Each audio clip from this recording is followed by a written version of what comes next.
సభకు నమస్కారం.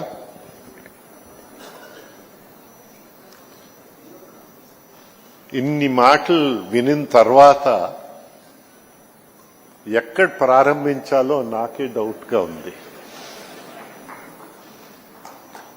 అయితే మొదట కొంత వయసులో ఉన్న పెద్దల గురించి మనం ప్రారంభిస్తాం. అయ్యన్న పాత్రుడు గారు, నాకు తెల్ల వెంట్రుకలు, ఆయనకి వెంట్రుకలే లేదు.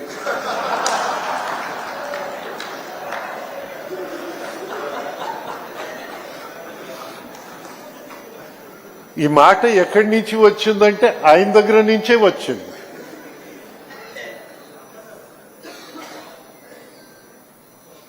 ఆనాడు కేంద్ర మంత్రిగా పోలవరం ఫౌండేషన్ వేసేటప్పుడు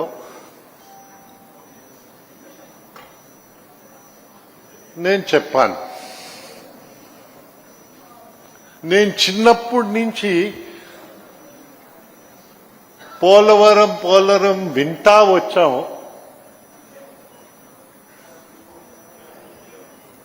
మా వెంట్రుకలు తెల్లయిపోయాయి.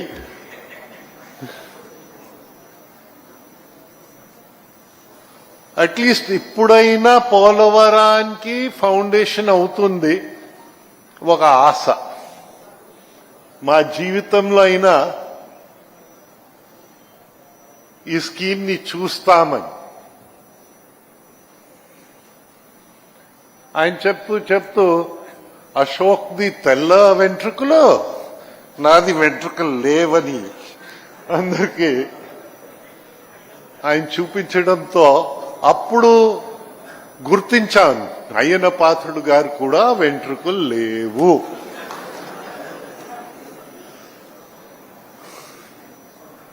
అయితే మధ్యలో కాస్త నిరుత్సాహం అయ్యింది. దాని గురించి మాట్లాడక్కర్లేదు.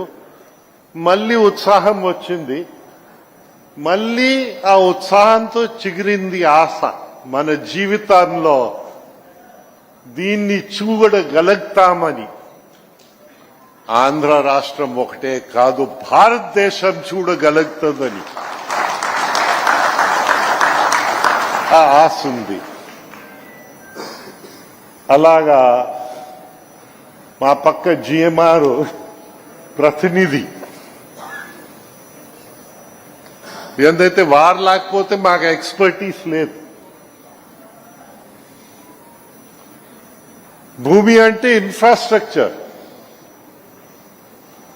మంచికి వాడుకోవచ్చు, చెడ్డకు కూడా వాడుకోవచ్చు.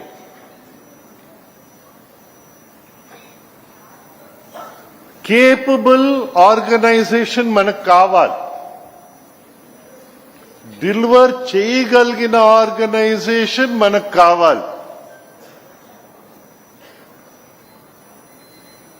అయితే ఉత్తరాంధ్ర అదృష్టాలు చాలా ఉన్నాయి. ఒకటి, మొదట చెప్పాలంటే ఏవియేషన్ లో ఈ ఉత్తరాంధ్రలో పుట్టిన అల్లూరి సీతారామరాజు జన్మించిన ఊరు పాండ్రంగి. ఆ మహానుభావుడు పేరుతో ఒక ఎయిర్పోర్ట్ ఇక్కడ తయారవుతుందంటే ఏదైతే జీవితం కంటే ఎక్కువ త్యాగం ఎవరు చేయలేరు. అలాంటి మహానుభావుడు పేరు మనం తీసుకురాగలిగామంటే భావి తరాలకి ఒక సందేశం ఇవ్వడానికి ప్రయత్నం అది. వారు రావడం ముందన ఎక్స్పర్టీస్ ని ముందు పెట్టడంతో నాకు ఇంకొక విషయం గుర్తొచ్చింది. నేను ఏవియేషన్ మినిస్టర్ గా నరేంద్ర మోదీ గారు ప్రధానమంత్రిగా ఆ రోజు భారతదేశాన్ని ఐకాలో అంటే యుఎన్ అంతర్జాతీయ వ్యవస్థలో ఫాస్టెస్ట్ గ్రోయింగ్ ఏవియేషన్ సెంటర్ అని మన భారతదేశానికి రిప్రజెంట్ చేయగలిగాము. మాంట్రియల్లో మన దేశ జెండాని గౌరవంగా ఎగిరించే అవకాశం నాకు లేదు. అంటే ఒక ఒలింపిక్ ఛాంపియన్ గా భారతదేశాన్ని ఫ్లాగ్ ని అలాంటి పెద్దలు నరేంద్ర మోదీ నాయకత్వంలో అయితే రాజకీయ పార్టీ నుంచి రాజీనామా చేయవచ్చు. గవర్నర్లు రాజీనామా చేసి బయట రావాలి. నేను కూడా రాజీనామా చేసి వచ్చేస్తాను. కానీ కుటుంబాల నుంచి రాజీనామా చేయలేదు.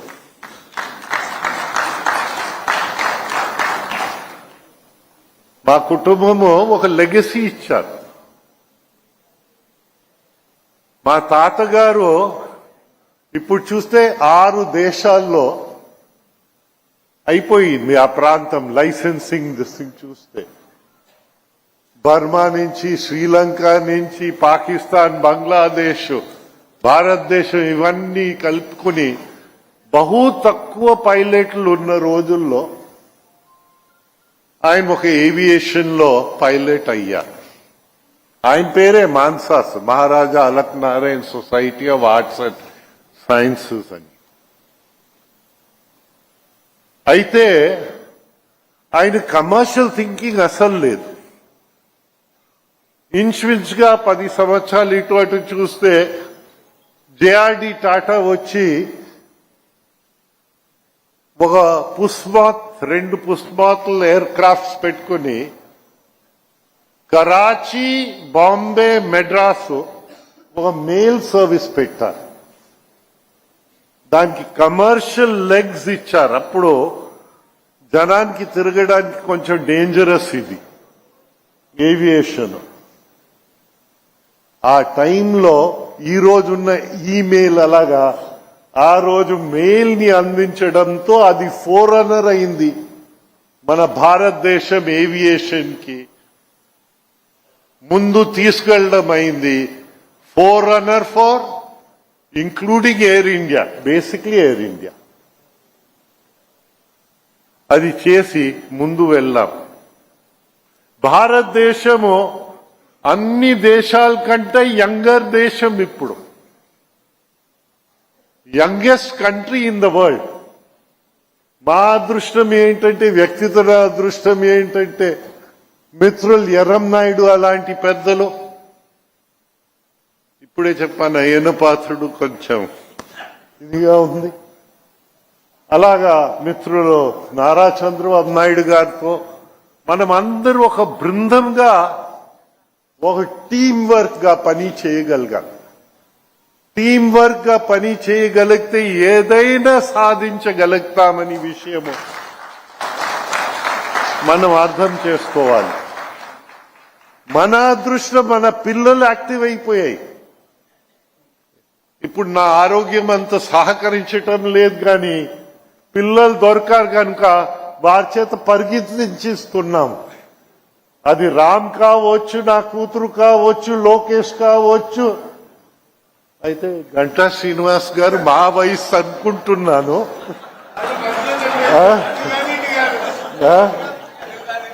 ఆ నల్ల వెంట్రుకలు కనిపించేసరికి కానీ ఆయన సహకారం కూడా మా టీంలో ఆయన కూడా రావడం, ఇక్కడ ముందర కూడా చాలా మంది ఉండడము మాకైతే సంతృప్తిగా కలుగుతా ఉంది. జిఎంఆర్ ఆ ఎక్స్పర్టీస్ ని ఎంత తొందరగా తీసుకురాగలిగితే, అయితే కొందరు అన్నారు కొంచెం ఆలస్యంగా కోస్తా జిల్లా నుంచి వెళ్ళిన వాళ్ళు ఆలస్యంగా వచ్చారు. కాదు నాయన, వారు వచ్చి ఎక్కడైనా మానవుడు పని చేస్తే కొన్ని తప్పులు జరుగుతాయి. ఆ తప్పుల నుంచి నేర్చుకుంటారు.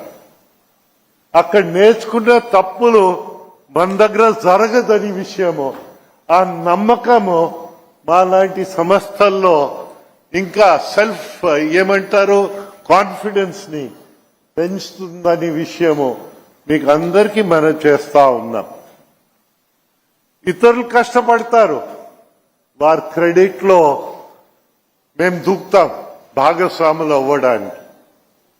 ఇప్పుడు మా ఓల్డ్ స్టూడెంట్ అని ఆయన అన్నారు, అంతవరకు నాకు కూడా తెలియదు. వారు శ్రమిస్తారో వారి క్రెడిట్ లో మేము కూడా భాగస్వాములుగా తీసుకుంటామని విషయము మీకు మనవి చేస్తా ఉన్నాను. అయితే మన ఆంధ్రాలో ఒక విధంగా చెప్పాలంటే ఒక జబ్బు ఉంది. సుదీర్ఘ నిద్రలో వెళ్ళిపోతుంటుంటాం. ఆ సుదీర్ఘ నిద్రలో వెళ్ళకంట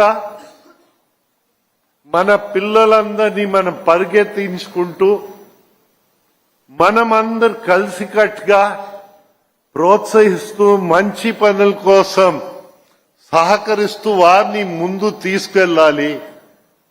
అప్పుడు తెలుగు వాళ్ళని ఎవరు వెనక ఉంచుకోలేరు. ఇప్పుడు సదర్న్ ఆంధ్రప్రదేశ్కి వెళ్తే ఇస్రో ఉంది. స్పేస్ లో బహుశా ఇస్రో నుంచి వారు ఘనకార్యాలు ప్రపంచమంతా భారతదేశానికి మంచి పేర్లు. సదర్న్ ఆంధ్రప్రదేశ్ నుంచి అక్కడ వస్తే ఉత్తర కోస్తా జిల్లాల నుంచి మన జిఎంఆర్ మాన్సాస్ ట్రస్ట్ కలిసి దాంతో ఆగకూడదు, ఇతరులు యూనివర్సిటీలో తీసుకురావడానికి, ఇతర ఎడ్యుకేషనల్ ఇన్స్టిట్యూషన్స్ తీసుకురావడానికి వారందరూ సహకరించి ఇక్కడ ఒక ఈకో సిస్టమ్ ని బిల్డప్ చేస్తే ఇంకా ఉత్తర కోస్తా జిల్లాల్ని ఎవరు వెనక ఉంచలేరని విషయము మీకు అందరికీ మనం చేస్తా ఉన్నాం. మా ఫాదరు ఎడ్యుకేషన్ కోసం కొంచెం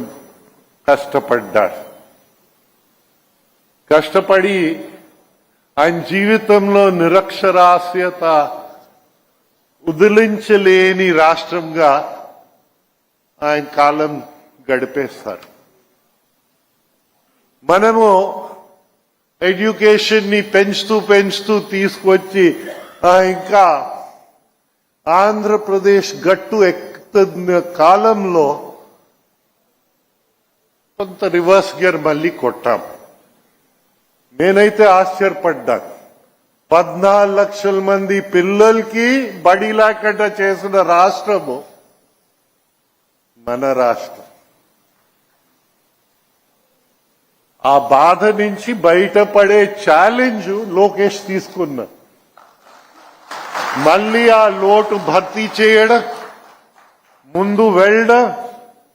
అయితే నా వ్యక్తిగత అదృష్టం, మోదీ గారు నాకు గోవా గవర్నర్ గా ఇచ్చేసారు. 100% లిటరేట్ స్టేట్, షార్ట్ కట్ అన్నమాట.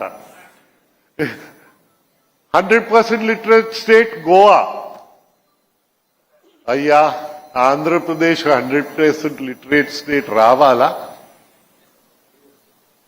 ఎంత టైం? లోకేష్ గారు ఈరోజు మీ అందరి ముందని అన్నారు 3 సంవత్సరాల్లో.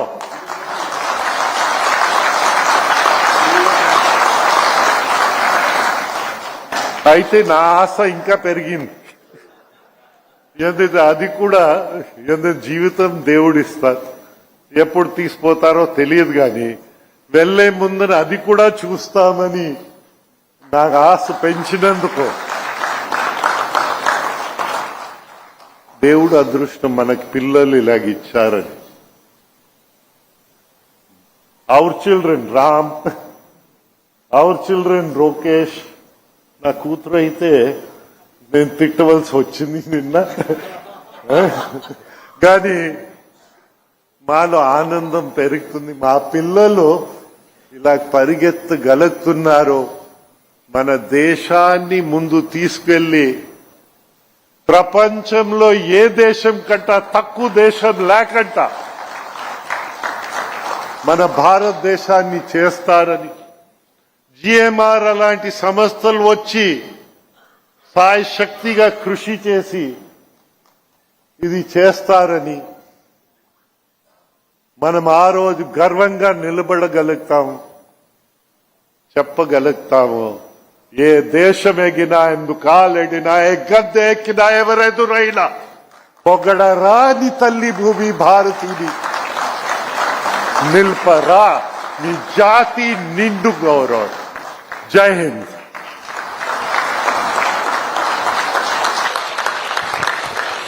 ధన్యవాదాలు సార్. ఆయురారోగ్యాలతో భగవంతుడు మిమ్మల్ని 10 కాలాలు చల్లగా చూడాలి. మీ వంటి వారి ఆశీస్సులతో మా తరం ముందుకు నడవాలి.